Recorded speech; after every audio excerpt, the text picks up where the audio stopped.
Entonces, como definición de preescolar, vamos a ver que es una etapa que va desde los 2 años hasta los 5 años, aunque hay algunas literaturas que las colocan como desde los 3 años hasta los 6 años. En esta etapa preescolar vamos a ver algunos cambios, como hemos visto en las otras etapas, no solo físicos, sino también de habilidades que deben adquirir por el desarrollo que van a tener estos niños, que vamos a ver más adelante. Bueno, vamos a comenzar con el desarrollo. Entonces, primero hablaremos del peso. Entonces, sabemos que el niño preescolar va a aumentar aproximadamente 2 kilogramos de peso cada año y tenemos un promedio del peso que va a ser de 18 kilogramos. También la talla, entonces a los 2 años y medio vamos a tener aproximadamente la mitad de la talla que va a ser en la etapa adulta y vamos a tener un crecimiento aproximado de 5 a 6 centímetros y la talla promedio va a estar entre los 88 centímetros a los 112 centímetros. Bueno, hablando ya un poquito del perímetro cefálico, vamos a ver que los huesos del cráneo van a ir aumentando de tamaño y algunas prominencias se van a ver más notorias. Es por eso que, digamos, a los 3 años ya el cerebro ha alcanzado el 75% de su desarrollo, a los 6 años el 90%, y es por eso que el perímetro cefálico va a adquirir un crecimiento un poco más lento a los 5 años y va a aumentar 2 centímetros. También tenemos que tener en cuenta acá que el promedio cefálico es de 46.50 centímetros a 47,81. Bueno, seguimos con los signos vitales. Entre la frecuencia respiratoria va a ser de 20 a 25 respiraciones por minuto, la frecuencia cardíaca va a ser de 65 a 110 latidos por minuto y la presión arterial tenemos que la sistólica va a ser de 95 a 110 y la diastólica va a estar entre 60 a 75 milímetros.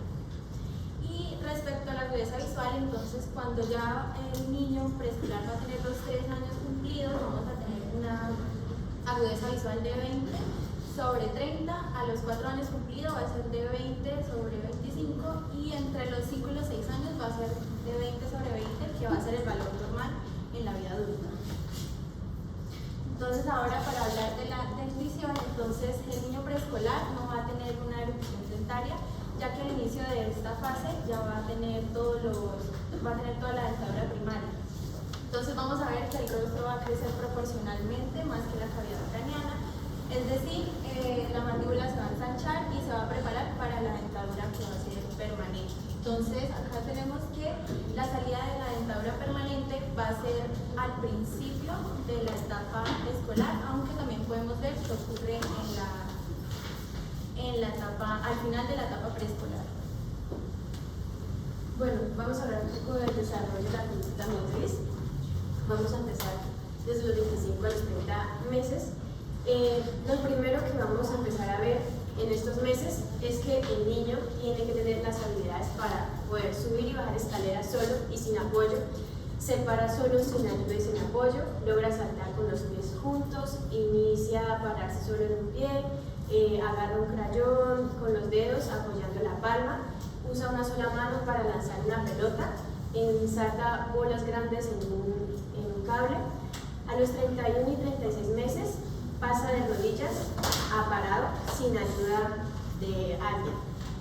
Inicia una marcha en puntas y talones, sube escaleras como ya una persona adulta, logra pedalear en triciclo, salta a pie junto, motricidad fina e inicia un ciclo. Esto que les estoy diciendo, uno también lo puede notar pues en la consulta externa. Por ejemplo, nosotros ahorita, yo estoy notando en consulta externa y por ejemplo nuestro doctor pone en el escritorio como unos crayones con unos papeles y entonces cuando el niño llega, sin que él se lo pida, está evaluando como qué habilidades ya puede el niño hacer. Incluso le hace preguntas súper sencillas, a ver también como cuáles respuestas tiene él frente al estímulo que se le está dando. También les pone a hacer como marchas sencillas, o por ejemplo eso que le está diciendo de pararse en punta de pies, pararse en talones, caminar de un lado a otro, para mirar como todas estas capacidades. también de 3 y 3 años y medio vamos a ver que va a tener una adecuada carrera, caminatas sobre una línea, caminatas en círculo, agarra una pelota de tamaño mediano en el aire cuando se la arrojan, salta bolitas pequeñas en un cable.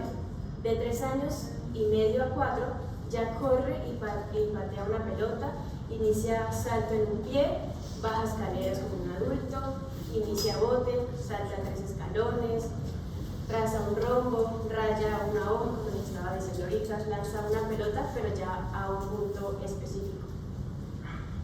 Bueno, y por último, en la conducta motriz, esperamos que el niño de 4 años a 5 años se pueda mantener parado en un solo pie de 5 a 10 segundos, que logre saltar con los 2 pies juntos sobre un objeto pequeño, que salte en un pie, que corra rápidamente, que se abotone la ropa solo, que coja el lápiz con los 3 primeros dedos sin ninguna dificultad y que haya mayor movimiento de los dedos para escribir. Bueno, fíjense que el neurodesarrollo es uno de los elementos más importantes cuando uno está hablando del niño sano, ¿sí?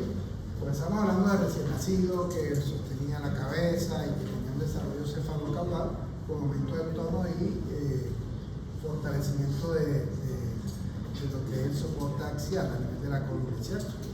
Ahora ya estamos hablando de unas cuestiones mucho más específicas, es decir, patea objetos, lanza objetos. Si un niño patea un objeto y tiene suficiente tono muscular y equilibrio, lo patea y no se cae. Cuando son más pequeños que apenas están comenzando, que intentan patearlo, se caen porque no son capaces de sostenerse en una sola pierna. Lo otro es lo de las escaleras.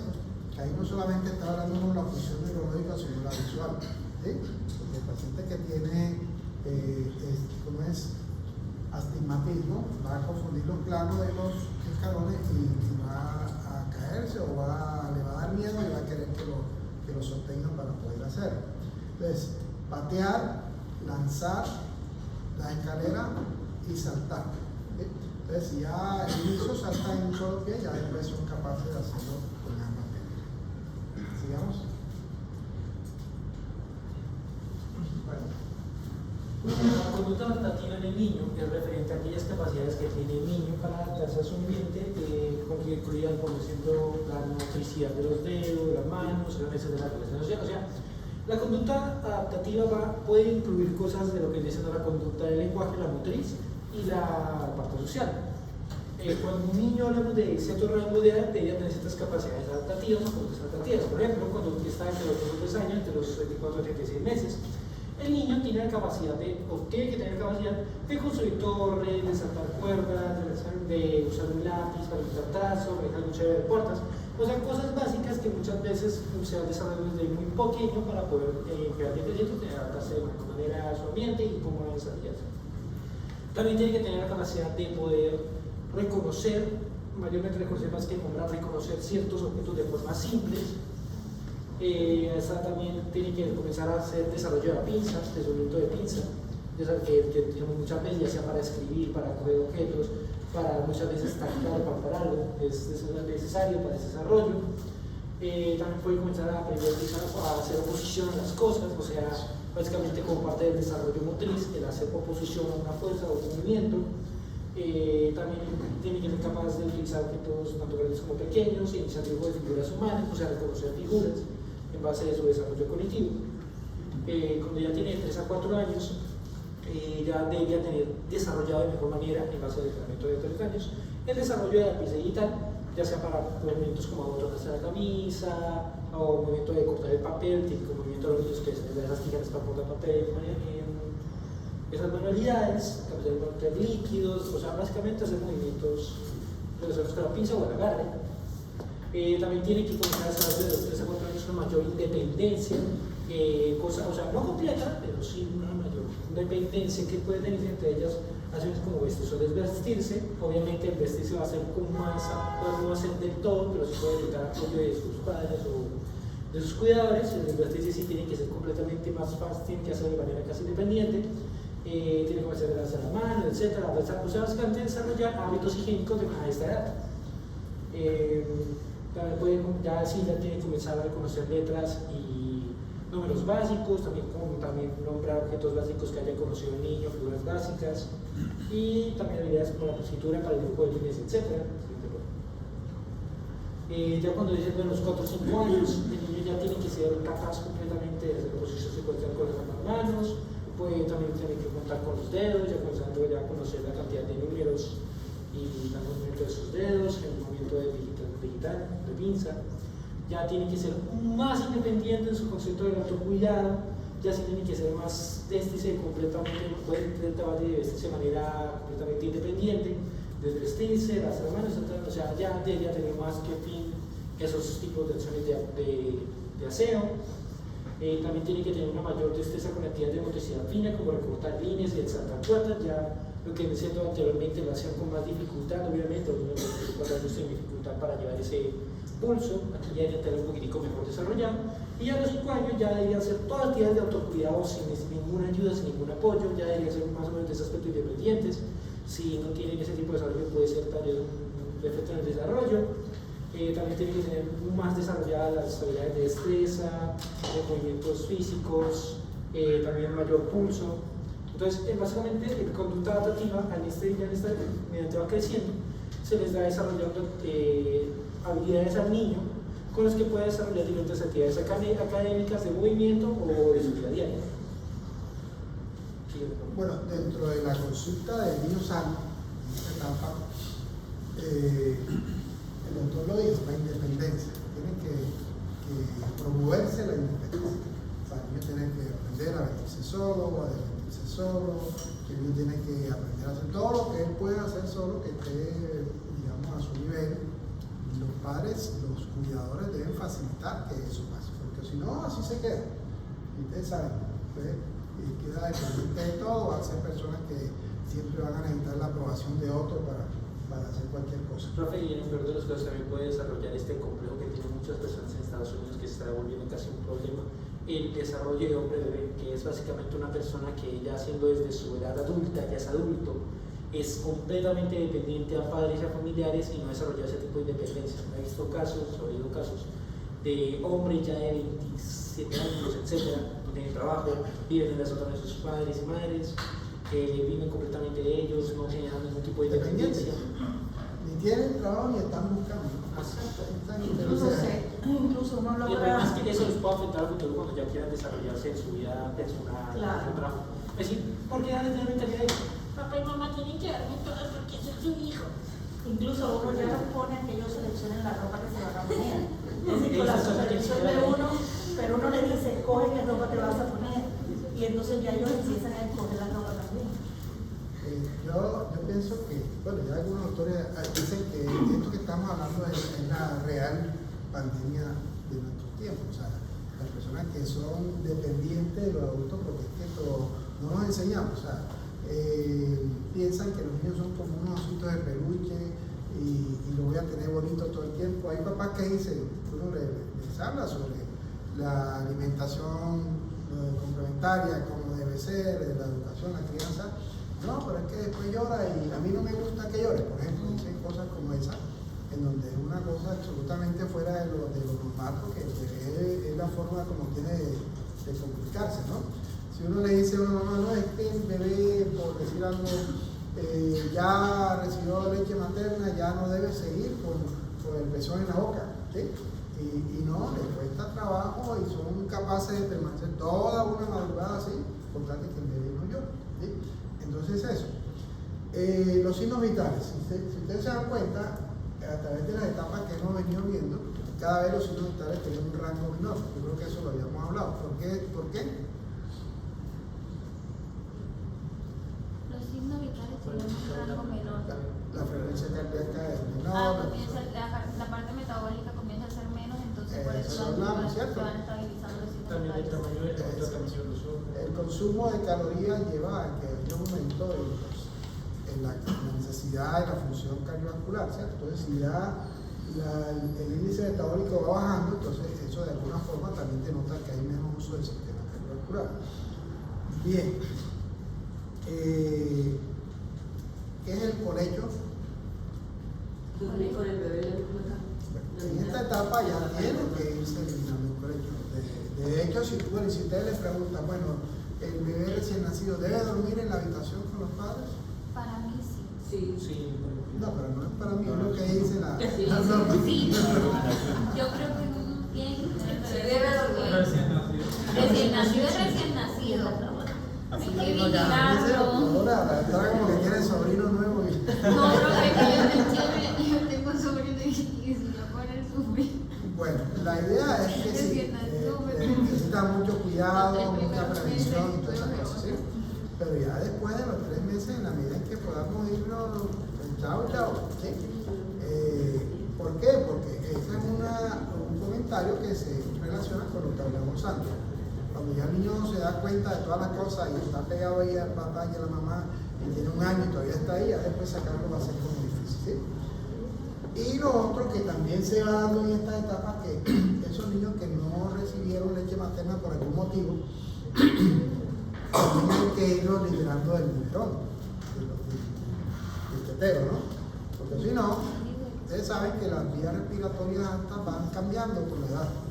Entonces la succión permanente hace que haya alteraciones del reflujo y entonces lo predispone a otitis media repetición sobre todo, ¿sí? Y lo mismo lactancia materna. Tiene un inicio y tiene un final.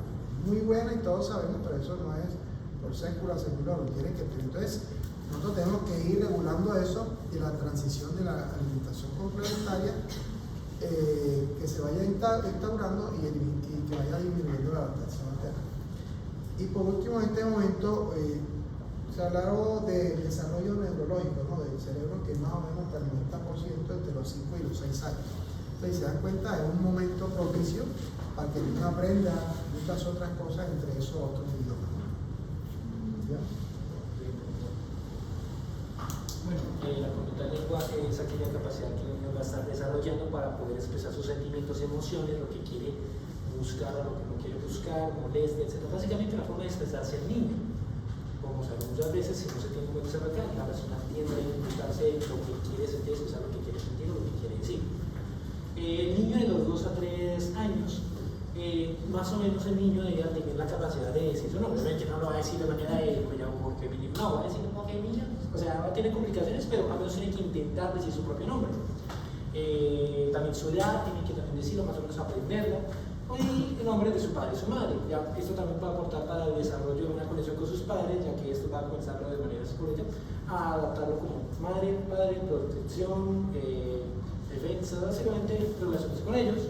Tiene que tener un vocabulario mínimo de 50 palabras a esta edad, en las que ella esta palabra esté usando el yo, persona, lo mío, tú o vos por lo tuyo, y usar plurales, porque los niños que van a tener una conciencia tan exacta de las palabras, aunque puede haber ciertos artículos que en vez de decir que tienen un vocabulario de 50 tienen un vocabulario de entre 1000 a 2000 palabras, lo cual, más o menos, pero bueno. También tiene que tener el uso de frases de 2 o 3 palabras para expresar lo que busca, lo que necesita.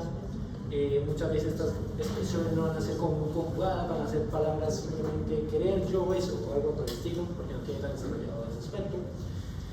También tiene que comenzar a hacer a formar las preguntas de qué, dónde y qué están haciendo. O sea, preguntas muy negativas, una respuesta rápida. Hay que llegar con eso su nombre completo y el mismo pronombre, utilizar su mismo pronombre como yo, en persona. Desde los 3 a 4 años ya tienen que ir desarrollando mejor el uso de oraciones. Tienen que aprender a responder a preguntas simples, relatar lo que está experimentando y describir bien un dibujo. ¿Por qué escribir bien un dibujo? Porque así puede intentar o desarrollar la capacidad de la expresión por medio del arte, lo cual significaría que el niño puede comenzar a relacionar de que voy a hacer dibujo, puedo expresar lo que pienso, puede darle la capacidad de dar una buena capacidad de expresión de dibujo. También él tiene que usar inicio de vocabulario con frases más largas y complejas. Ya saben, el grupo, todo lo que nos enseñan en el colegio.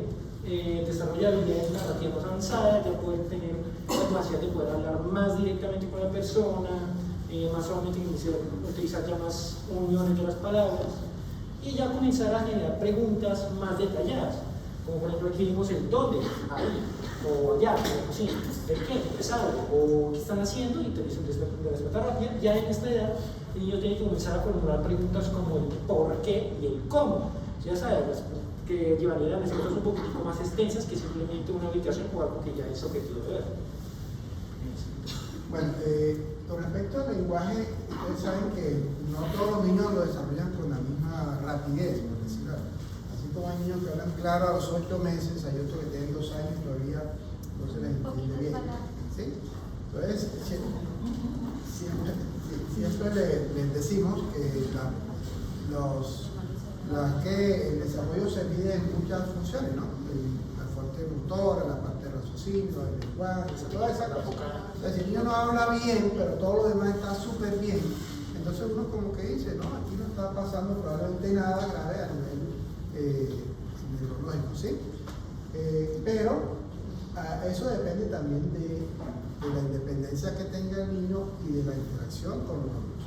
Porque si el niño todo lo dice por señas y siempre lo obedece, entonces así se acostumbra y no ve la necesidad de desarrollar el lenguaje.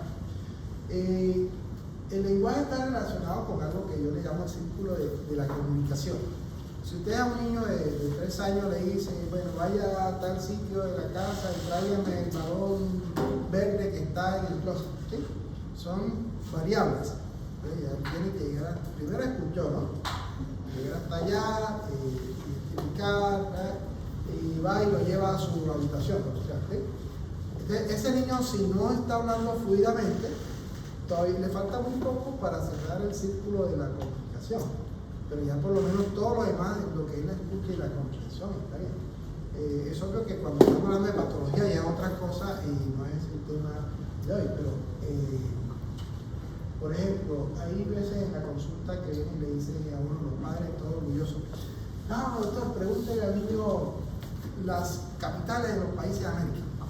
Y comienza uno a preguntarle y se lo sabe todo, ¿sí? Entonces, yo lo veo y muchas veces no los desinflo porque están haciendo algo por tratar, pero es un ejercicio muy plano. Es un ejercicio muy plano. Siempre he pensado que la memoria tiene que funcionalizarse, ¿sí? En donde hayan varios elementos, en donde el niño de alguna forma tenga que pensar algo y tenga que hacer. Pero bueno, por lo menos eso es una forma de hacer las cosas diferentes. Sigamos. Ya a los 4 o 5 años, eso ya después lo tendría que tener el niño, pero sí, es difícil, hasta esa edad más o menos ya tiene que ya tener completamente descrito. La diferencia de masculino y femenino, grande, pequeño, alto, bajo, es porque muchas veces, por ejemplo, digamos en el habla español, tenemos demasiadas tipos de expresiones para referirnos a una persona, ya sea femenino o masculino, tipo vosotros, vosotras, ellas, ellos. Y bueno, es necesario que los niños tengan esa capacidad de una diferenciación del género en la expresión, en especial cuando son palabras más complejas como en el caso del español. En el caso del inglés, pues ya es easier y es más resumido. También tienen que aprender a conocer, vas a expresar, decir, señalar una parte del cuerpo y decir qué nombre tiene, lo que significa la identificación de objetos y la expresión de su nombre. También pueden tener que aprender a recibir y obedecer varias órdenes que pueden estar relacionadas entre sí. Eso me pasó primero. El niño ya comienza a ser más parlanchín, más preguntón. El típico niño de los 4 o 5 años, porque normalmente son los 5 años, que siempre está la mamá acercando a mi mamá, ¿por qué esto? ¿Por qué aquello? ¿Por qué hierba acá? ¿Por qué es tierra azul? Ese tipo de cosas que son, como dicen los niños, que es la curiosidad y la palabra del niño. También tienen que aumentar en palabras más complejas, oraciones más complejas y gramaticalmente correctas, con tilde, todo lo que se llama, que ya ni siquiera la tiene.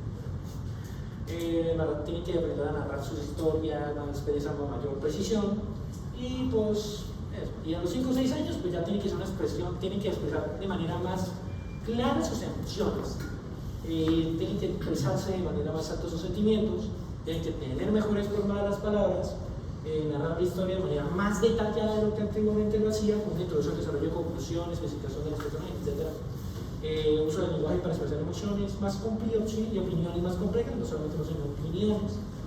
Y pues que su voz ya no es monótona y ahora se una articulación infantil, o sea, ya partículas hablar de mayor manera.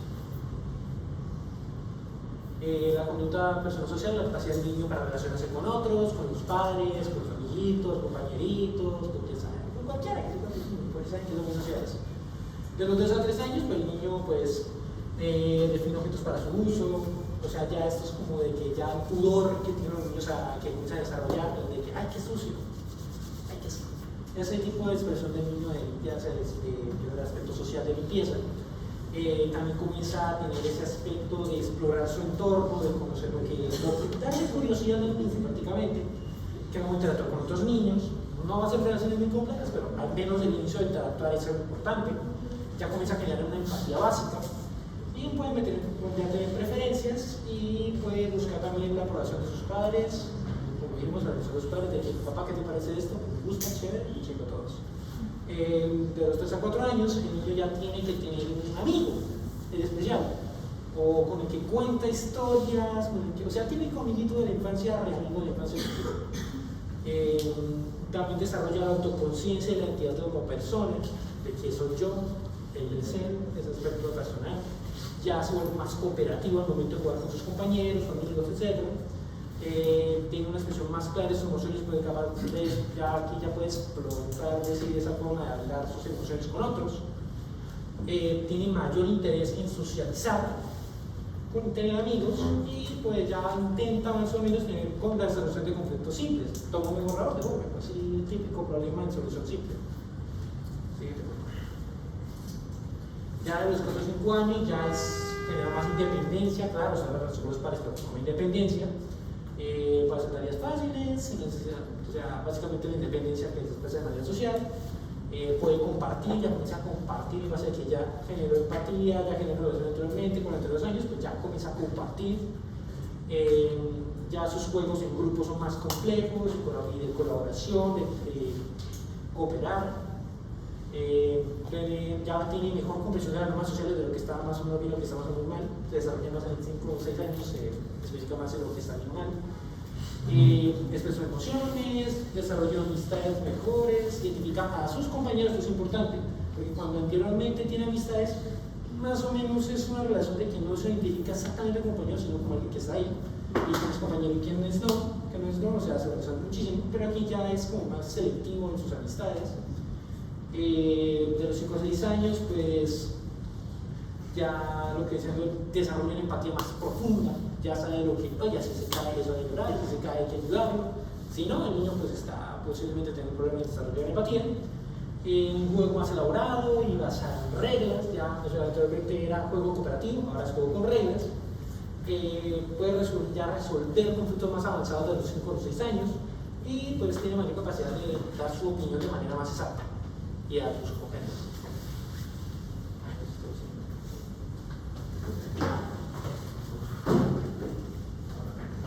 Entrando a lo que es el desarrollo cognitivo, va a ser pues la capacidad del niño de pensar y razonar.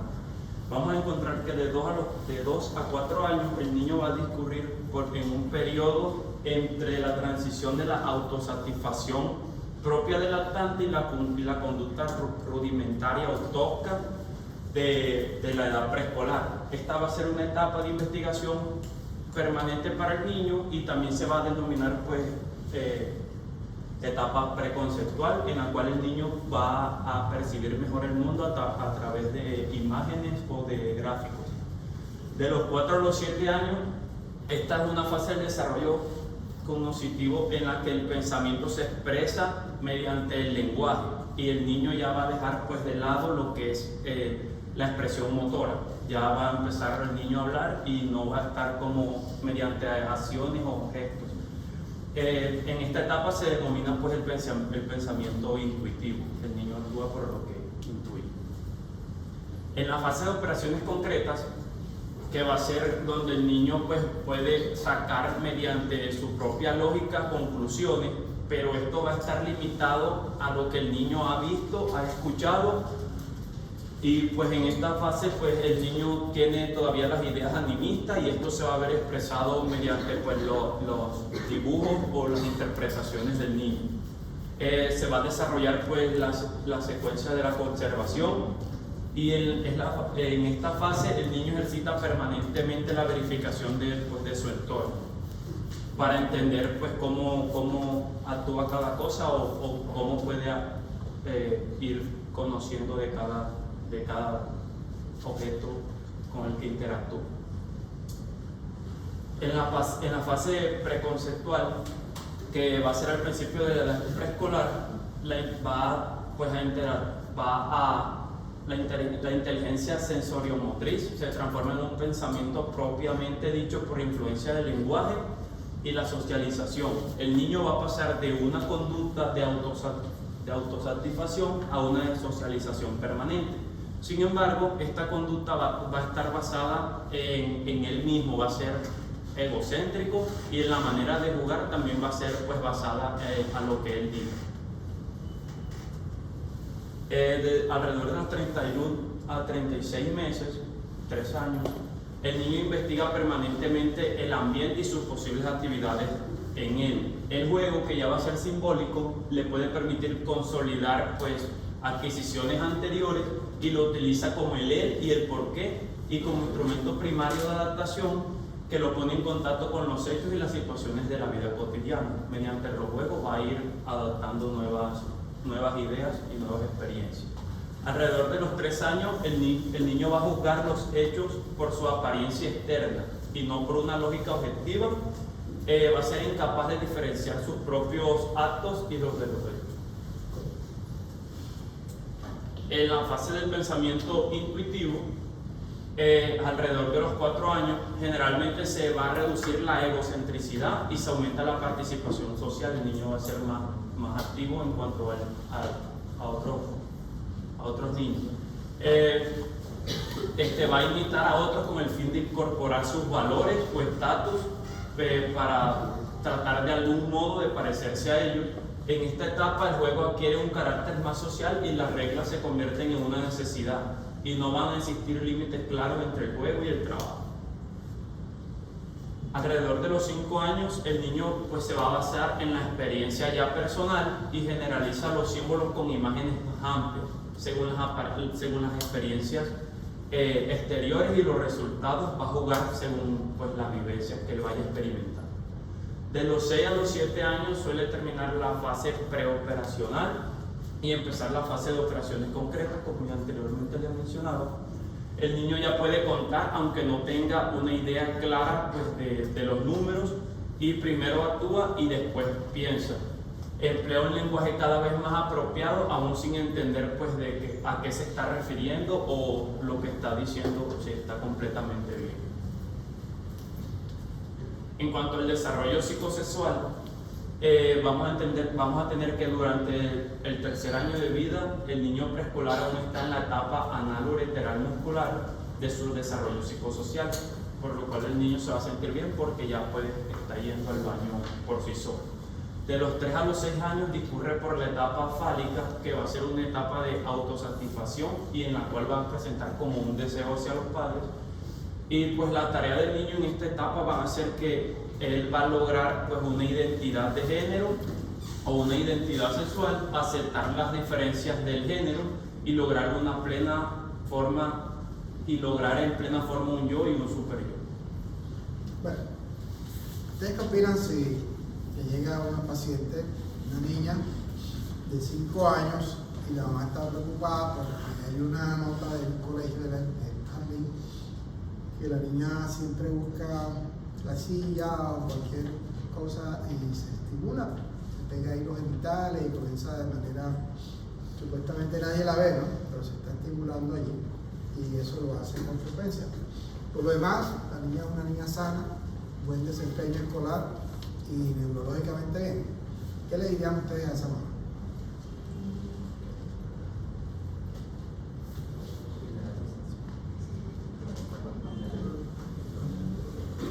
Bueno, vamos a ver. Doctor, según la teoría de Angie Estefanía Antonio. ¿Qué le diría a la mamá?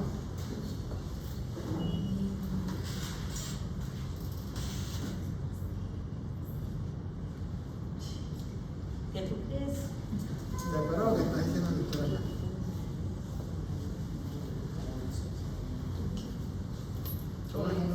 Valentina, esto es, ¿Valentina o sea, no sé la respuesta exacta, pero ¿qué días Giraldo. Giraldo, qué días estuvimos con un paciente que tenía autismo Y la mamá preguntaba eso, que el niño a veces como que empezó, él tiene 8 años, no, él tenía 4 y iba a cumplir 5, y él empezó como a meterse la mano en los pantalones y a ella no le gustaba, y ella le quitaba la mano y él se la volvió a poner.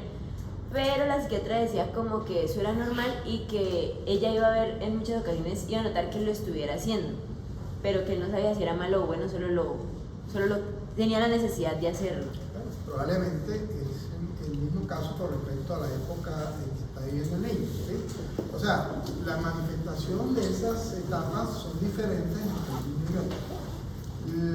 La gran mayoría de veces estas son situaciones pasajeras, temporales, como le dice alguien, uno es el que le pone el color, ¿sí? Si definitivamente uno siempre la quita de esa posición o la ocupa en alguna otra cosa, es lo único que habría que hacer, es partiendo del hecho de que la niña está por la fase. Bueno, esa es una cosa. La otra cosa que habla del egocentrismo, ¿sí? Existe un momento en esta etapa en donde los niños son egocéntricos y si son niños que como dijimos antes han sido demasiado sobreprotegidos, con más razón. Pero esta etapa también les pasa a muchos algo y es que les llega el hermanito, ¿sí?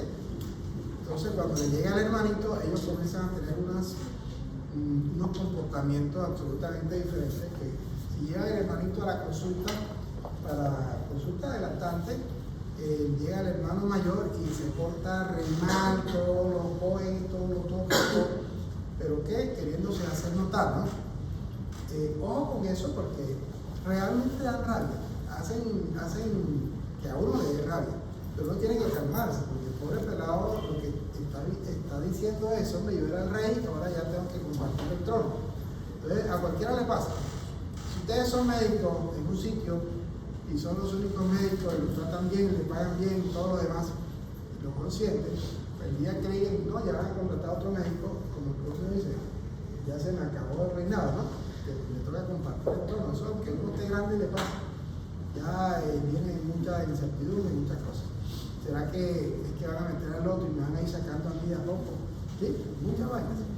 Pero entonces, eso le pasa a esos niños. Entonces, uno tiene que solidarizarse con ellos en la consulta y darle pautas a los padres para eso. Recordar igual que la pobre mamá está súper ocupada, lactando, cuidando, lavando, ¿sí? Entonces ella también le toca duro. Entonces en esos casos los otros miembros de la familia, sea el padre, o los abuelos, los tíos que están participando de la crianza, también pueden ayudar mucho, ¿sí? Bueno, es la fase de los ídolos también. Ahora que se acabó el mundial, el último, todos esos niños de esta edad parecía que se hubiesen puesto de acuerdo. Todos no se iban a pensar sino en el balón. ¿Y qué personaje creen ustedes? Messi. Está aquí de ese medio. Todos los pelados de darle con Messi, dale. Y con Messi, idolatran, ¿sí? Idolatran y se les siente, bueno, todos querían ser futbolistas. Pero realmente son cosas que son pasajeras en ellos. Pasó el mundial, ya eso ahí no pasa. Eso pasa cuando hay algún evento así que sea así. Sigamos. Pues ahora le vamos a hablar sobre la vacunación PAI. ¿Alguna pregunta sobre los temas que hablaron los doctores? Recuerden que hasta aquí se acaba la etapa de primera infancia, ¿no? Que es lo que dicen las guías. Primera infancia desde 0 edad hasta 5 años, 11 meses y 29 meses. Ya después a los 6 años empieza la infancia. Bueno, PAI viene del programa ampliado de inmunizaciones. Este fue un conjunto de acciones que desarrollaron diferentes países y organizaciones como la OMS y la OPS con el fin de erradicar, eliminar y controlar enfermedades infecciosas que en el momento aún tienen un cierto impacto de mortalidad y morbilidad. Bueno, entonces vamos a hablar de la importancia y el impacto de la vacunación. Vemos que las enfermedades infecciosas son una de las principales causas de mortalidad del mundo y que las vacunas han logrado una gran reducción de estas enfermedades. traje un gráfico, ¿sí?, que he tomado de datos de la OPS.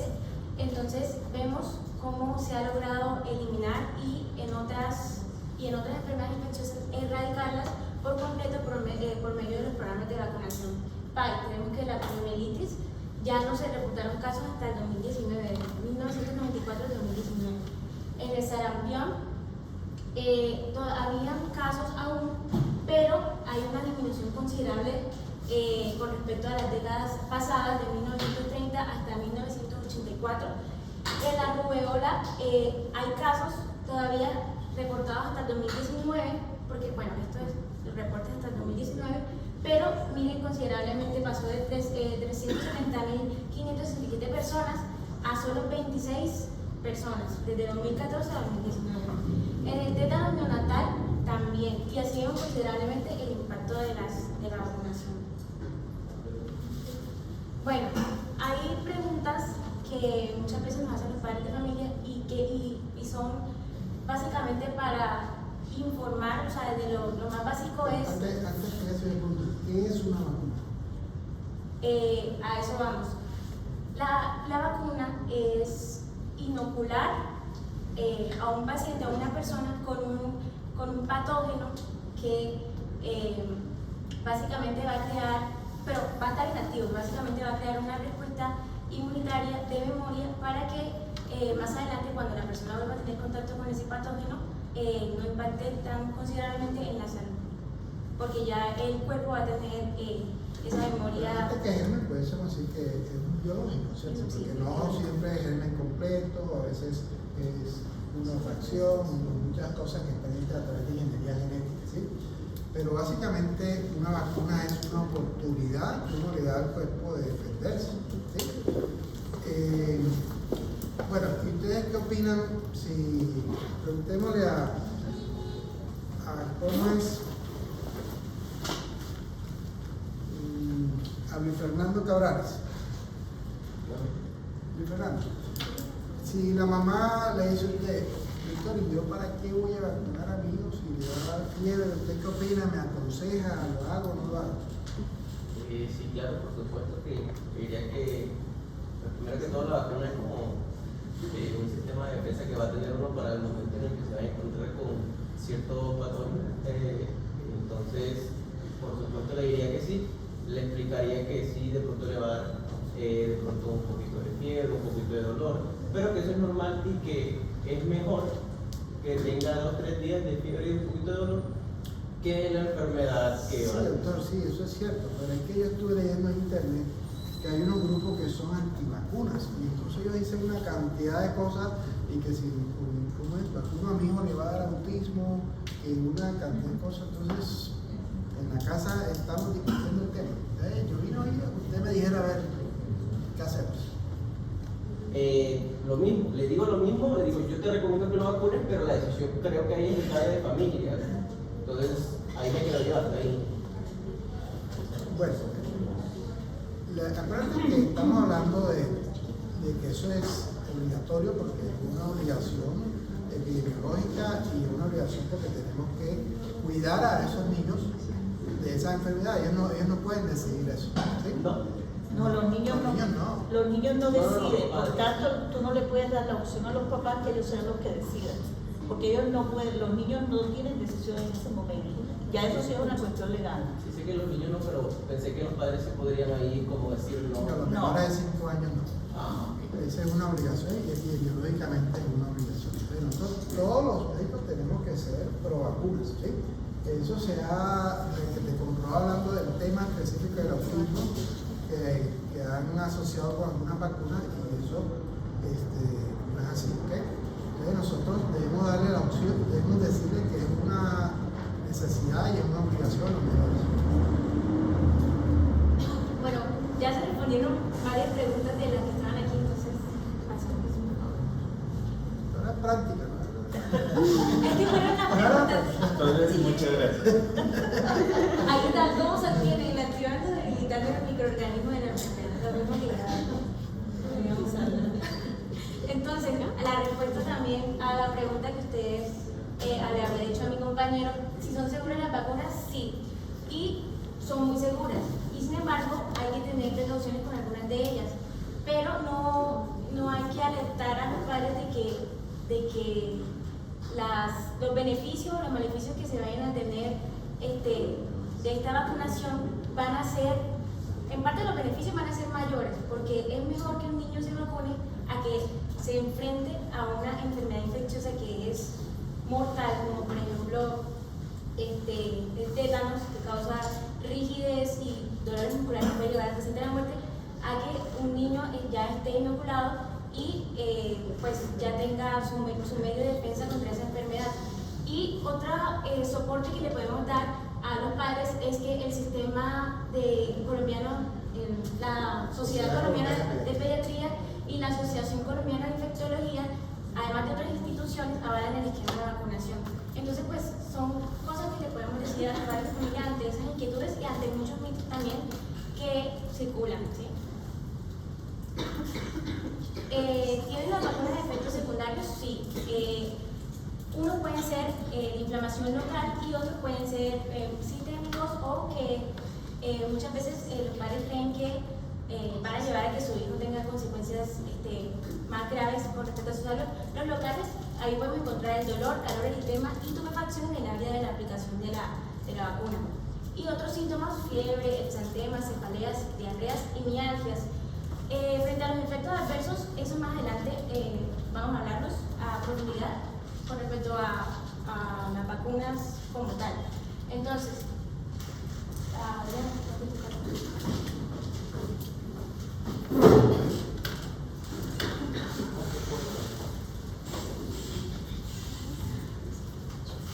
Bueno, ahora hablaremos de vacunación.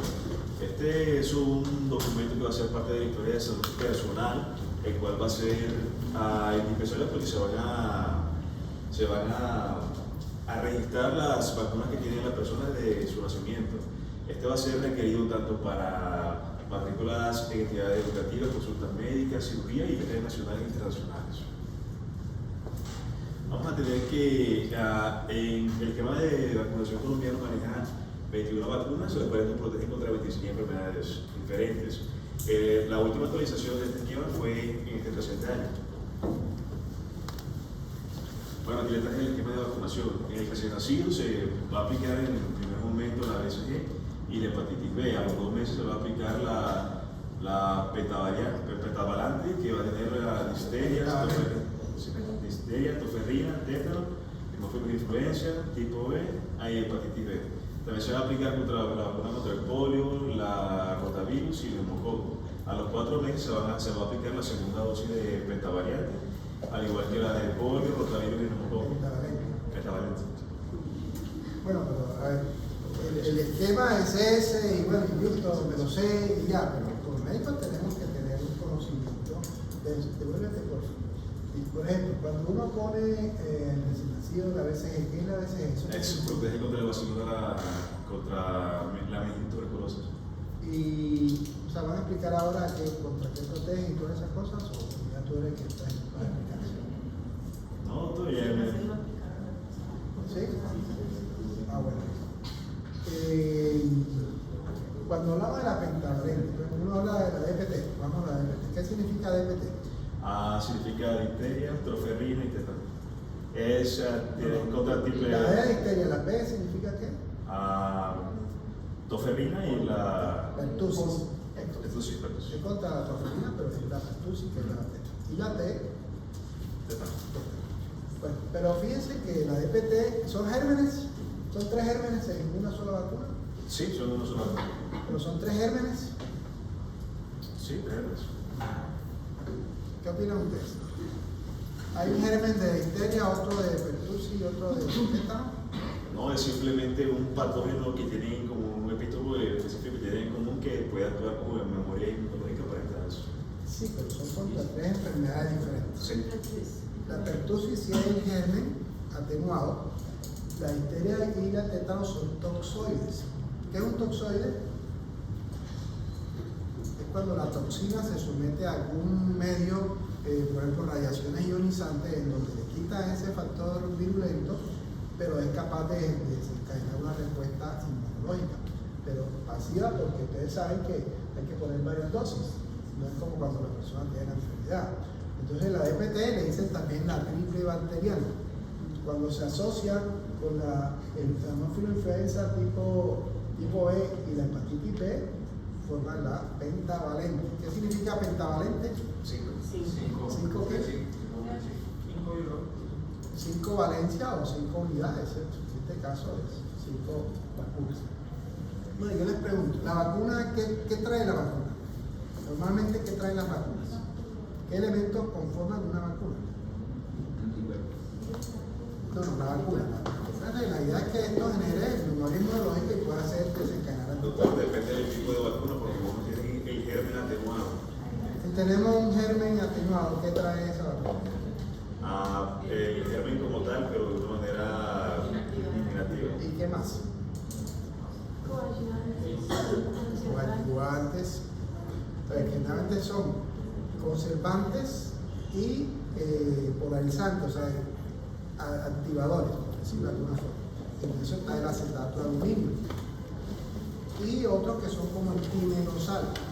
El timerosal que tiene mercurio y es uno de los que siempre se quiso asociar con el autismo. Hubo varios estudios y metaanálisis hechos por la Organización Mundial de la Salud donde descartó eso, ¿sí? Muchas veces la mayoría de las respuestas alérgicas no son tanto al germen ni al biológico como tal, sino a los adyuvantes, ¿no? Entonces eso tenemos también que tener en cuenta.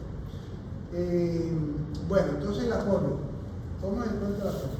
A los 2 meses se le pone la polio, ¿cuál se le pone, cuál no? ¿Cómo? O sea, el polio, hay distintas vacunas de polio. Este fue el que me encontré primero. ¿Sería los 2 meses la primera o los 4 meses la segunda? Sí. Bueno, la idea es que la polio se puede poner oral o se puede poner intramuscular, ¿sí? La polio tiene 3 serotipos: sal 1, sal 2 y sal 3, ¿sí? Y se usaba oral y la idea era que el polio vacunal desplazara el polio salvaje. Pero después se dieron cuenta que había una interacción genética y el polio salvaje contaminaba al SARS-2. Y por eso muchos de estos pacientes, muchos no, pero hubo muchos casos reportados donde había meningoencefalitis por vacunado, ¿sí? Por eso ahora se hace es intramuscular y con el serotipo 1 y el 3, pero el 2 no, ¿sí? Entonces, estas son cosas importantes que debemos saber, porque antes era oral, ahora no, ahora es intramuscular. Y la idea es que todas las dosis de polio sean intramuscular para evitar esto que estamos hablando. Y antes se aplicaba en el recién nacido, ¿te acuerdas? Exactamente, ya eso se eliminó. Bueno, fíjense que no todas las vacunas se ponen en el mismo mes ni en el mismo momento en que nace el paciente. ¿Por qué creen ustedes? Que no todas se ponen de una vez y no se van aplicando a medida que el niño va creciendo. Con la maduración inmunológica. No necesariamente, porque el recién nacido ya está recibiendo la hepatitis B, que es con ingeniería genética. Porque le aplicamos mucho al mismo tiempo, podemos sobreestimular el sistema inmune. Es que precisamente lo que tú estás diciendo es bueno. De hecho, hay hectavalentes, donde ya hasta 7, y eso se ha demostrado que mejora la respuesta inmune. Es porque muchas de estas patologías ya el niño tiene una inmunidad pasiva que es dada por la mamá a través de la inmunoglobulina G, que ella tiene como memoria inmunológica, ¿sí?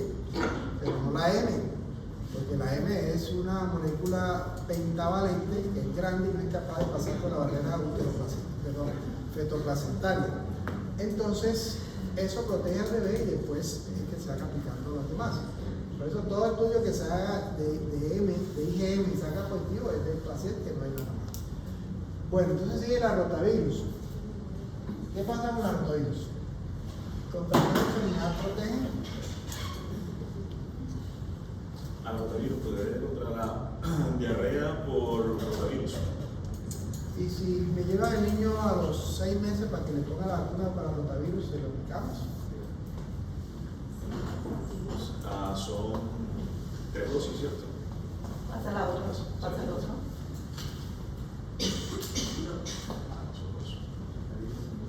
Después de los 4 meses, hay la posibilidad de que el niño haga una intususección por el rotavirus. Esa es oral y es una vacuna que protege contra la infección por rotavirus solamente, ¿no? Esto tiene una respuesta cruzada contra otros virus, pero básicamente es contra rotavirus. Eso genera una respuesta linfocítica y hace que las placas de Peyet ¿Qué son las placas de Peyet? Se encuentra en el intestino y está tomada por linfocitos en forma de granulomas. Son lóbulos linfáticos no encapsulados o mucosos que están en el intestino. Entonces, después de los 4 meses, si se aplica esa placa, se hiperplasian hacia la luz y sirven como cabeza de invaginación. Por eso, después de los 4 meses, no debería aplicarse.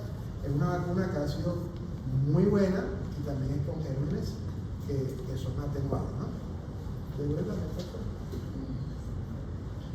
Bueno, el Haemophilus influenza tipo S, que es un virus, una bacteria, ¿qué es? Una bacteria. Hay muchos serotipos, pero se logró hacer por ingeniería genética S y ha sido una política exitosa porque antes existía mucha meningitis por esa bacteria. Y además de eso, protege contra muchos otros tipos de infección respiratoria alta como la otitis media. Entonces, cuando ustedes escuchen que tal paciente tiene una otitis media por Haemophilus influenza, pero está vacunado y el niño es inmunológicamente sano, lo más probable es que no sea tipo B, sino que hay unos que son no tipificados, ¿no? Bueno, polio, rotavirus, neumococo. ¿Neumococo qué es? ¿Bacteria o virus? Virus. ¿Qué dicen los? De más de 100 serotipos y existen unos especificados que son los más, digamos, asociados a enfermedades. Tenemos hasta ahora hasta el 13 valente, o sea, hasta 13 serotipos, y que también con la introducción de esta vacuna ha mejorado muchísimo porque esta es una vacuna moderna que no hay con germen. La disminución de las meningitis por bacterias por neumococo y además de la otitis media por neumococo. De pronto no tanto las neumonías, pero sí la meningitis, y eso es bastante importante. Ahora, ¿por qué se repiten unos gérmenes y hay que repetir dosis?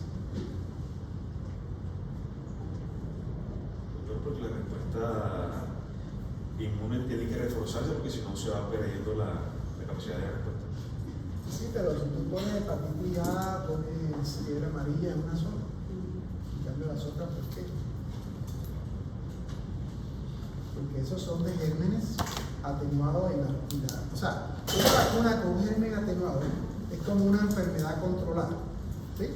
En donde vamos a dejar que haya respuesta inmune, pero no haya el efecto o la virulencia del germen, ¿sí? Entonces, cuando son gérmenes vivos, tenemos una posibilidad de que la respuesta inmune se dé de una vez como si prácticamente le hubiera dado la enfermedad al paciente. Bueno, entonces ahí se repite de acuerdo a lo que hemos hablado. Siga, por favor. A los 6 meses, entonces aparece una diferente que es la influenza estacional. ¿Eso qué es? Bueno, todo contra el virus de la influenza, que es muy común en las enfermedades pediátricas. Sí, fíjate que tiene el apellido de estacional y sí, que es contra el virus de la influenza. Y siempre al inicio de la vida se pone con un mes de intervalo las 2 primeras dosis, ¿no? Lo ideal es que sean los 6 a los 7 meses. Casi nunca las hay en el centro de la promoción, entonces les toca esperar y se ponen cuando puedan, ¿sí? Pero lo ideal es que entre las 2 primeras dosis haya 4 meses de intervalo, ¿sí? Y después, ¿cuándo se aplica? Después de eso, lo ideal es que se aplique cada año. O sea, no, ahí la aplicas a los 6 y a los 7, pero después es cada año. Cada año. O sea, todos deberíamos estarnos aplicando cada año. Y ojo que muchos de las personas de los extremos de la vida son los que más sufren los cuadros de severidad por influenza. ¿Sí? Se refiere a los recién nacidos, neonatos y a las personas mayores de 65 años. Entonces, hay que estar pendiente de la vacunación. Entonces, listo, al año viene la triple viral, que es sarampión, rubiola y viruela. ¿Esa tiene alguna connotación especial? Sí, tiene una contraindicación a mostrar los ojos de la indicación, no sé si queda eso. Para que lleguemos allá entonces. El neumococo, ya a los 12 meses se pone la otra dosis de refuerzo y fíjense que aparece la varicela y la hepatitis A, que son gérmenes vivos y se usa de una sola vez. De todo esto estamos hablando del germen en el niño sano, ¿no? Estamos hablando de vacunaciones en condiciones especiales, ni vacunaciones en deprimidos, ni nada de esas cosas. Pero fíjense que la idea es que nosotros tengamos claro del esquema no solamente cuáles son las vacunas, sino los detalles acerca de eso, ¿sí?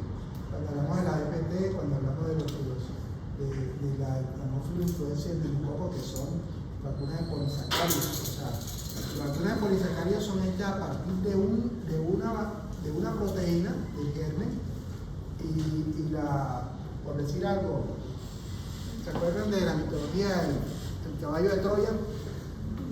¿Qué llevaba el caballo de Troya? Soldados, ¿cierto? Bueno, entonces, esas vacunas de polisacáridos lo que hacen es eso. Buscan unas estructuras de difteria y de otros gérmenes que no tienen el material que desarrolla la inmunidad y van escondidos, por decirlo de alguna forma.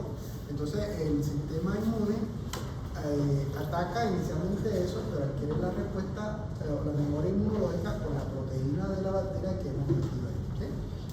Entonces, eso es una tecnología, digamos, alta tecnología. Bueno, entonces, sí, aquí yo me interrumpí aquí.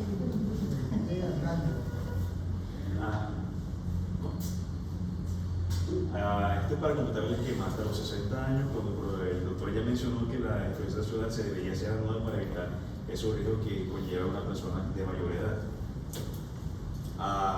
Respecto de indicaciones. Rubiola y sarampión están contraindicados durante el embarazo o en personas con inmunosupresión. También tenemos que la vacuna de la BCG, esta es la única vacuna contraindicada en niños con infecciones de VIH sintomática. También la DPT no se administra en niños a partir de los 7 años. Después se administra solamente la DT, o sea, la difteria y el tétano. Está indicada a niños mayores de 6 años y a los adultos. Y en los recién nacidos de bajo peso, de menos de 2.000 gramos o menos de 4.5 libras, debe postergarse la aplicación de vacuna hasta que el niño alcance unos 2.000 gramos o 4.5 libras. Estas son algunas reacciones adversas a las vacunas, como la DPT puede generar fiebre mayor o igual a 39 grados centígrados, inflamación local, accesos estériles, shock, convulsiones, llanto persistente, encefalitis, neuropatía. La de sarampión puede causar fiebre, erupciones, convulsiones febriles, encefalopatías, otros trastornos neurológicos. También se genera trombocitopenia, trombocitopénica de igual manera. La poliovirus puede generar poliomielitis paralítica según la dosis de la vacuna administrada. Y también según si los niños son susceptibles a las vacunas, al igual que los adultos. Y los adultos vacunados también pueden generar conclusiones. La BCG puede generar acceso subcutáneo, linfadenitis supurativa, osteomielitis y artritis séptica. Bueno, y ustedes, si viene y le llega el pacientico, va para los 4 meses, ¿sí? Entonces llega ya a la consulta y le dice, no, doctor, es que me recomendaron que le pidiera a usted que por favor me solicitara la vacuna contra la DPT, pero a celular, porque en la primera vez a los 2 meses tuvo una reacción muy fuerte y el niño estuvo muy malito, convulsionó y todas esas cosas. ¿Qué es la DPT a celular?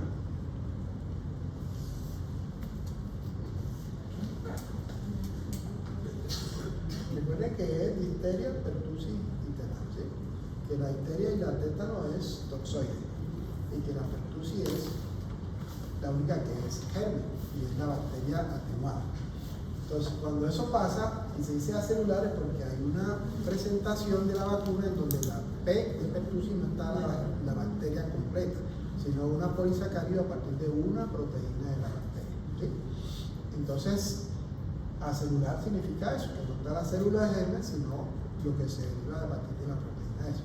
Entonces, de acuerdo a lo que yo he dicho ahora, el caso está absolutamente indicado aplicarle porque la pertussis es la que genera muchas respuestas neurológicas inespecíficas y efectos secundarios de todo lo que tú has dicho ahí, sobre todo a nivel neurológico.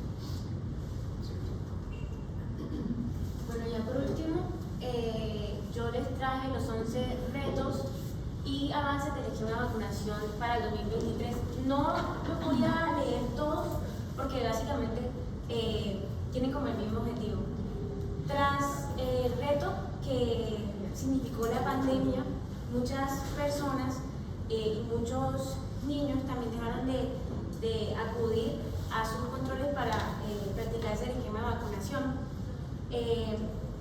Entonces, por eso se crearon estos avances y retos. Muchos de esos son también para que aquellas personas que tienen difícil acceso a programas de salud, a centros de salud, y que además de eso, pues hace mucho tiempo dejaron de cumplir con el esquema, tuvieran ese acceso con mayor facilidad. Otro reto es garantizar la vacunación con la segunda dosis de sarampión, rubéola y paperas a los niños de 18 meses de edad y a los niños de 2, 3, 4 y 5 años en el 2023. Otra muy importante que había mencionado también el profesor es que los dos límites de la vida, pues uno de los objetivos es velar porque estas personas acudan a la vacunación anual contra la influenza, quienes, los adultos mayores y los niños. También que se haga el reemplazo de la DPT por la vacuna pentavalente como refuerzo a los 18 meses, quedando con el esquema de aplicación de las 4 dosis de hemofilus influenza tipo B a los 2, 4, 6 y 18 meses con la pentavalente. También la modificación de la dosis de la poliomielitis en la población de 5 años por la vacuna intramuscular pues como segundo refuerzo, ya cambiar la oral por la intramuscular. Y bueno, eso fue lo mismo. También la inclusión de la vacuna contra el COVID va a quedar permanente en el programa ampliado de inmunizaciones, y otro objetivo es aumentar el 90% de la cobertura de la vacunación de VPH en la corte de 9 años, buscando aquellos niños y adolescentes hasta los 17 años que sean susceptibles, y considerar también la vacunación en niños, vacunación neutra, así como la dosis única del biológico. Pues ya eso es todo. ¿Qué es la cadena de frío? Es que el biológico se debe tener a una temperatura regulada para que no se contamine y vaya a una temperatura ambiente. Sí, la cadena de frío es la temperatura a la cual se debe conservar los gérmenes de acuerdo a cada germen para que sea viable, ¿sí? Por eso tienen que haber algunas estrategias. Por ejemplo, los centros de vacunación no se puede estar abriendo la nevera cada rato. Eso tiene unos momentos en donde se abre y se hace todo. Que hay unos paneles de hielo congelados con gel que se usan para no tener que estar abriendo y estar anotando el récord de la temperatura permanentemente, la máxima, la mínima, en la mañana, en la tarde, ¿sí? Bueno, recordar que las vacunas no todas son intramusculares, ¿sí? Hay la intrahernia como una BCG, la otra que es oral. ¿Ustedes qué opinan si la mamá le dice, bueno, pero para que no sufra tanto, ¿por qué no le pone la vacuna en la nalguita con una ampolla? Ahí como que amortigua un poquito más. ¿Ustedes qué dirían? No, porque la vacuna viene para ponerse. ¿No? No, porque ella viene ya estipulada que sea intradérmica o intramuscular. Por eso es intramuscular. No sé, por algo del desarrollo muscular. No, supongamos que es un niñito eutrófico. Porque es que el tejido graso no es un buen conductor de la absorción de él. Entonces, usted sabe que en el glúteo hay grasita. Hay que ponerse ya. Todas esas vacunas tienen unos sitios específicos donde se ponen, el deltoide, el muslo, básicamente. ¿Sí? Y que la BCG es como es intradérmica. Por eso las personas que ponen vacuna deben ser bien entrenadas para eso. Hay una cosa que no necesariamente se relaciona con patología, porque estamos hablando de niños sanos, ¿no? Sino ese niño que se atrasó en el esquema, porque la mamá no estuvo pendiente, los padres. Entonces, eso siempre llama al médico. Venga, doctor, usted que es el experto aquí, usted que expuso allá en primero, me llaman al doctor. Entonces, siempre eso es muy importante, que uno no sabe ni por dónde va. En el esquema, en el carnet de la vacunación, al final, dan unas recomendaciones de cómo aplicar vacuna al niño que está atrasado. Entonces el doctor lo que tiene que hacer es saber qué le han aplicado, cuánto tiempo tiene sin vacunar, qué edad tiene el paciente y revisar ahí abajo y de acuerdo a eso organizar el tema de la vacuna que sigue, ¿sí? Porque ya por ejemplo la BCG no se le va a poner si es un niño que tiene 5 años y desde los 6 meses por ejemplo nunca lo vacunaron. Bueno, ¿y ustedes qué harían si le llega un niño que tiene 1 año y no le ha aplicado la BCG? ¿Se la aplican?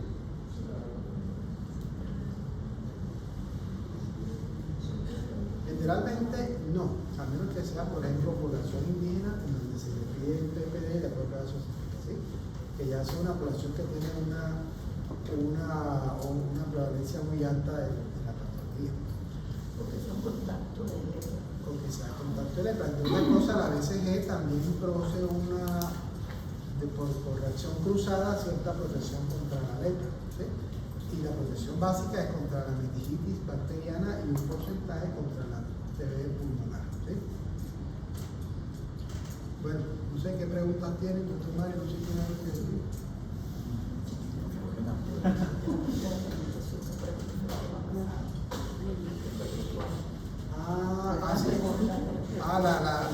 El martes pasado no tuvimos tiempo de hablar muchas cosas porque el tiempo se nos hizo corto y entonces no hubo posibilidades, ¿verdad? ¿Qué preguntas les quedaron? Voy a alimentación complementaria. ¿Qué preguntas, qué inquietudes?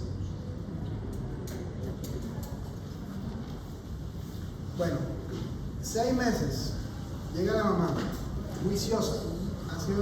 Ha sido una mamá que ha cuidado a su bebé y ha seguido todas las recomendaciones.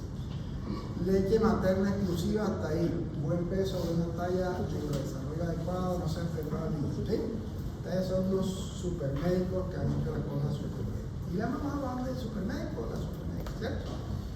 Doctor, ya vengo para que me indique cómo hago la alimentación complementaria. Entonces, está por ahí precisamente la doctora Valentina Barrera, ¿sí? Doctora Valentina, entonces, ¿qué le decimos a esa mamá juiciosa?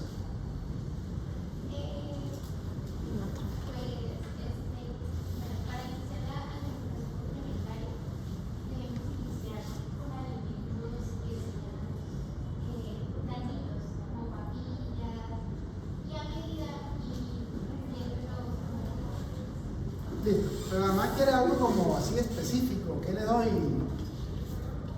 para comenzar a alimentarlo? Por allá una vecina me dijo que la pepitoria era buena para comenzar. ¿Qué opina? ¿Le da pepitoria? Verduras, bueno, fíjense que comenzaron a decir cosas por acá, cosas por allá, cosas por allá.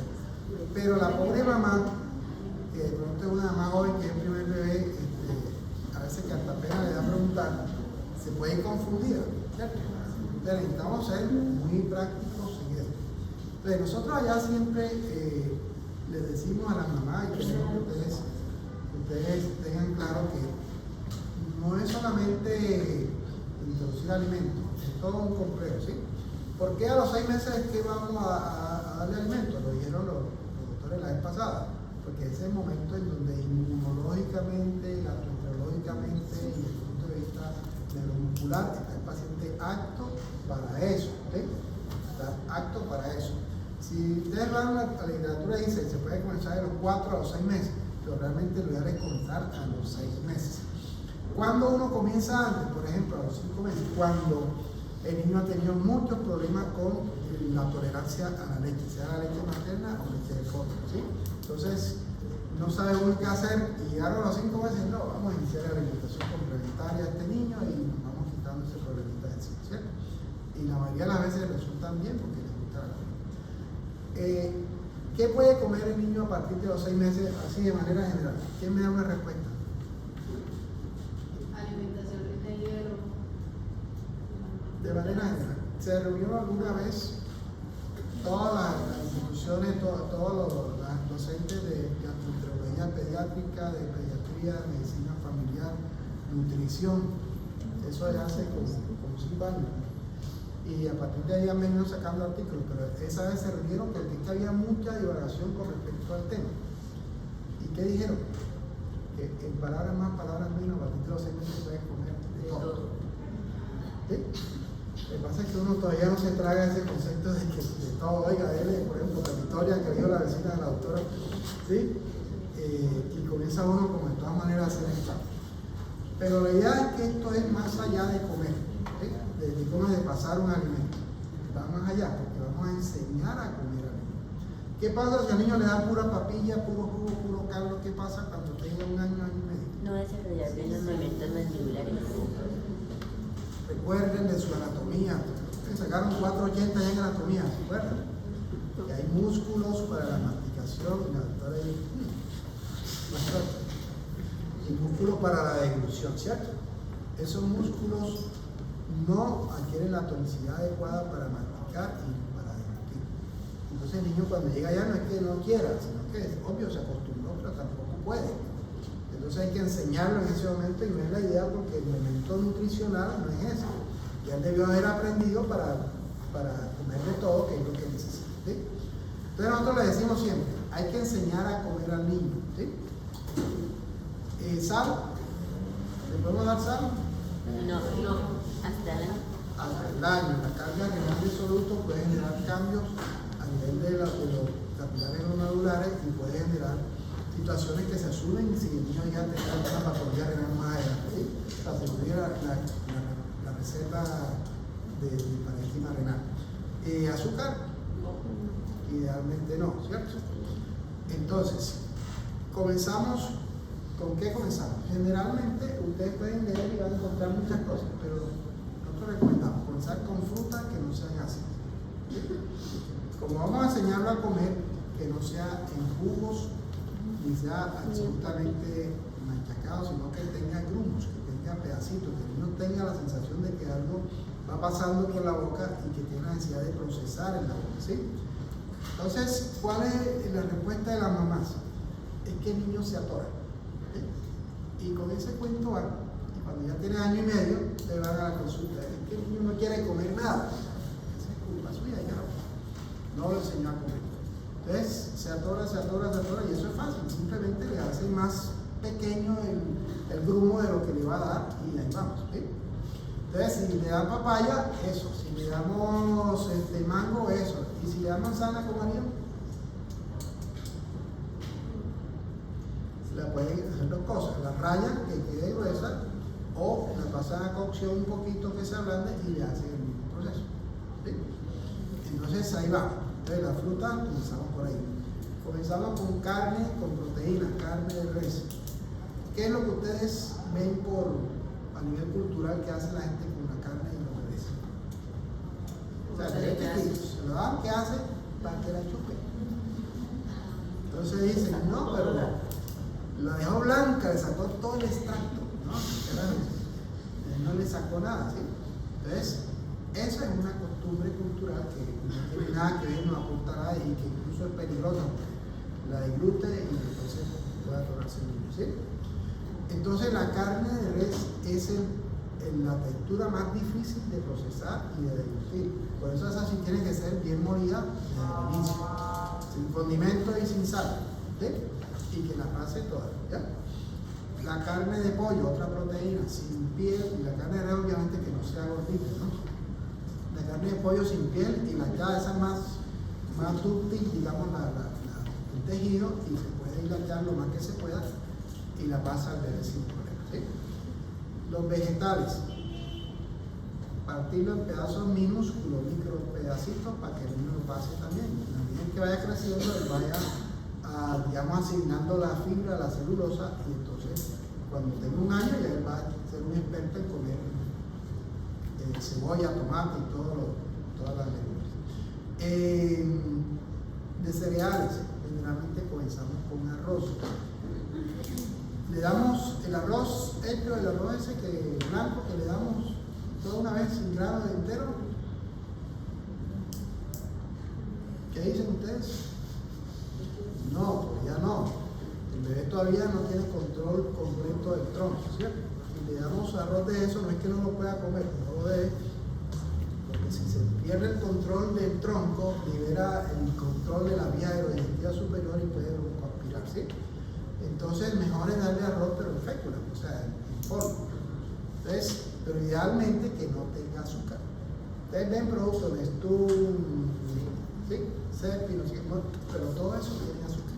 Hay unos que no tienen azúcar, lo malo es que son más costosos, pero lo ideal es que sean eso.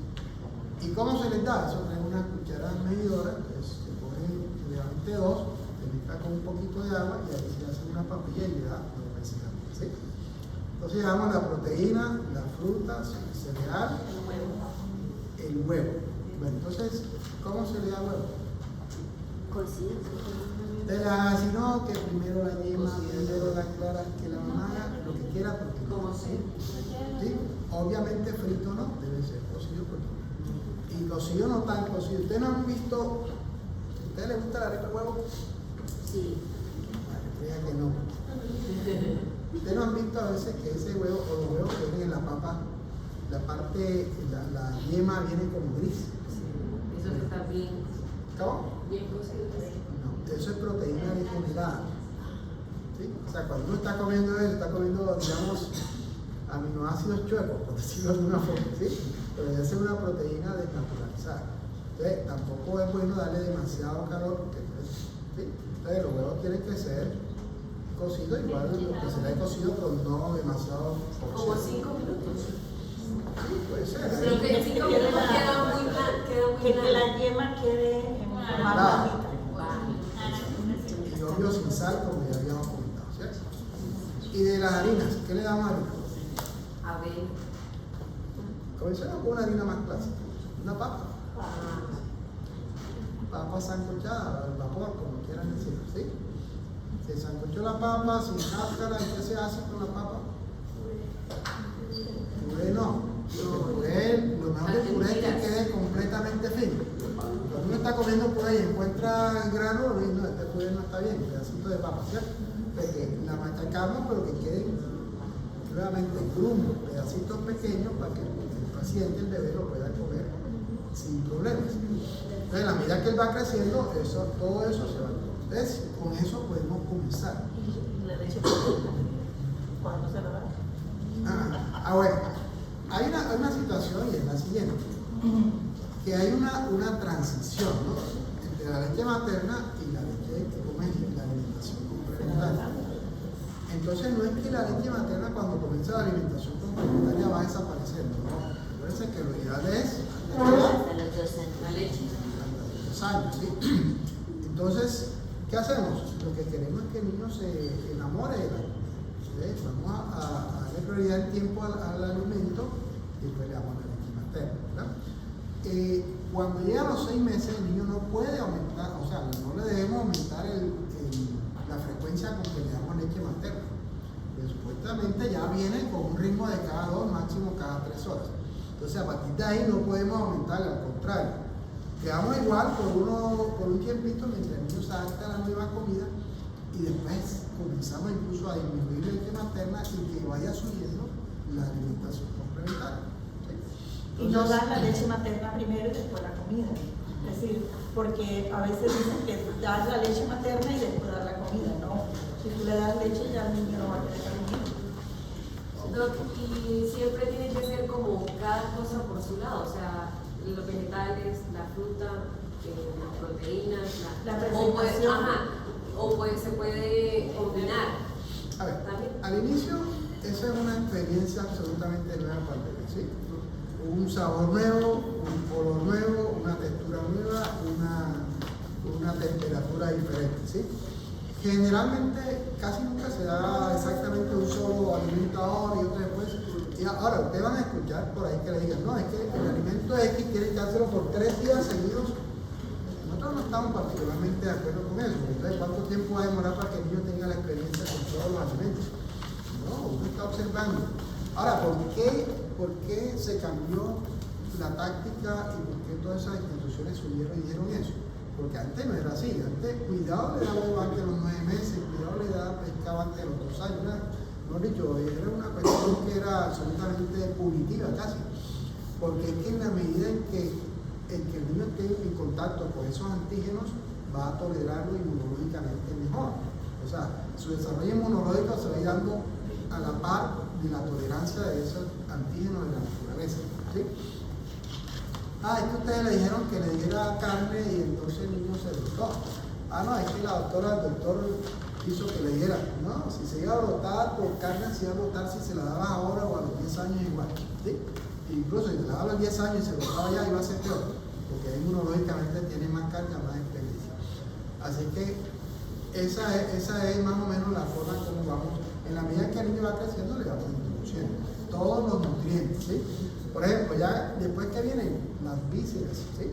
Las vísceras, el pescado, tenemos que introducir todo eso en los primeros meses, 7, 8 meses. Ya cuando el niño llega al año, ya debe estar comiendo de todo lo que come en la casa. No, es que van a comer arepas, ¿verdad? El niño puede comer arepas, está bien hecha, con maíz y todas esas cosas. Una cosa importante que también les decimos siempre son las cantidades. ¿Quién recuerda cuál es la cantidad ideal? ¿Cómo le explicamos a la mamá? ¿El puño? ¿El puño de qué? Del niño. ¿Del niño para qué? Para dividir las porciones. Para cada nutriente. ¿Sí? Yo diría que debe ser más que el puño, ¿sí? Porque es que las mamás se ponen a medir el puñito y decirle que es el puño para medir, no para que el niño coja un puñito de ese, ¿sí? Porque ya nos ha pasado. Entonces debe ser más del puño, o sea, que digamos que ese es el volumen crítico inferior, ¿ya? Para que las mamás sepan que el bebé tiene que aprender a comer por encima de eso. Lo que tú decías, la presentación también es variada, porque si tú le das, si le unes todo, es como si tú se lo licuaras y el niño no va a saber ni qué está comiendo, ni lo va a ver, ni lo va a disfrutar tampoco. Porque muchas veces yo he visto en algunos influencers que sí que tienen hijos y es que les hacen como torticas, pues no como torticas, o sea, como por ejemplo que rayan la zanahoria, que rayan el brócoli, le rayan la papa y entonces lo unen y se las hacen como en arepita. Bueno, después que yo no le veo nada de malo, pero nosotros, o sea, particularmente lo que yo siento es que el bebé debe sentir la fibra para que aprenda a comer la fibra. Porque es que cuando ya el niño está grandecito, es que no quiere cebolla, no quiere tomate, no quiere lechuga, y resulta que si no lo enseñamos es más difícil a esa edad porque el niño está pendiente ya de otras cosas. ¿Ya? Entonces eso, importante lo que hablamos de la transición entre la leche materna y la alimentación complementaria. ¿Qué pasa? Que muchas veces, como le decimos, vienen con el mismo ritmo de leche materna y después del año entonces el niño ya de pronto aprendió a comer, entonces está leche materna full y comida full. ¿A qué la ponemos? Al sobrepeso. Y a veces hay niños que se devuelven. Entonces, como sigue con el estímulo de la leche materna, entonces en algún momento dejan de comer la comida de alimentación complementaria y quieren quedarse con la leche materna. Y en cuanto al agua, también, como no sé, como cuánto requiere para darle al niño. Bueno, el 80% de la leche materna es agua. Entonces no se puede. No debería. Ahora, es que hace mucho calor y el pobre está, bueno, ahí de pronto uno puede darle una pequeña cantidad, pero en términos generales es así. Hay mamás que la gente le dice, no, es que tu leche es aguada. Yo le digo, no, es que sí es aguada, porque es que es 80% de agua. ¿Sí? Entonces, esa es una cosa. El volumen del estómago del niño es muy pequeño. Y si le vamos a dar agua y se llena de agua, entonces estamos reemplazando agua por alimento. Otra pregunta que tengo. Por ejemplo, ¿cómo sabe uno a qué tiempo darle la leche materna para que sean las dos cosas, ¿no? Tanto la alimentación complementaria como la leche. Al principio, mientras él, como dijimos, la experiencia nueva, es como algo de ir experimentando a ver cómo le va, y va viendo qué le gusta y todas esas cosas. y si ya el reflejo de extrusión lo eliminó. Acuérdense que el reflejo de extrusión es que con la boca tratan de sacar todo. Entonces hay algunos que todavía no lo han eliminado, entonces que dice la mamá, no le gusta. Entonces no es que no le gusta, hay que seguir intentando porque no hay forma. Entonces, antes del año ya uno tiene que ir por lo menos organizando los tiempos, una agenda nutricional con los 3 tiempos clásicos, ¿no? Mañana, mediodía y en la tarde. Generalmente lo más grueso con respecto a proteínas se da al mediodía. En la mañana se dan harinas, se dan lácteos y en los media mañana y media tarde frutas. Pero para eso también debe establecerse como hora, ¿no? Porque si el niño se levanta a las 6 de la mañana, pues uno no le va a dar. Claro, tiene que establecer una hora para la comida. Y la leche materna, entonces si ya el niño te comió bien, tú no tienes por qué darle inmediatamente leche, porque ya él tiene su estómago lleno. No le tienes que dar leche, ya tú esperas las 2, las 3 horas y entonces le das la leche materna. Pero si le vas a dar, si almorzó a las 12, le vas a dar fruta a las 3, ya no le tienes que dar leche. Bueno, de eso hay mucho, pero ustedes tienen que leer, escuchar y sacar sus conclusiones. Hay cosas que sí uno tiene que tener en cuenta. Por ejemplo, yo siempre pregunto si los padres tienen antecedentes de alergias severas a algunos alimentos. Por ejemplo, yo tuve uno que el papá hizo un edema hidrótico por camarón. Entonces, si no, espérale el camarón ese pelado, porque entonces voy a ahí. Veremos a ver qué pasa, que más grande y así. Después uno puede ir haciendo el resto de pequeñas cantidades y va asumiendo la respuesta de qué pasa. Pero en términos generales, ya saben, aprender a comer, que enseñar a comer al niño, con grupos que vayan siendo cada vez mayores, las cantidades y las dietas balanceadas, es tener su proteína, su harina y su vegetal. Nada de galletas, nada de gaseosa, nada de eso. Ustedes saben que culturalmente también la famosa galleta rondalla y toda esa vaina. Bueno, ¿qué vamos a hacer?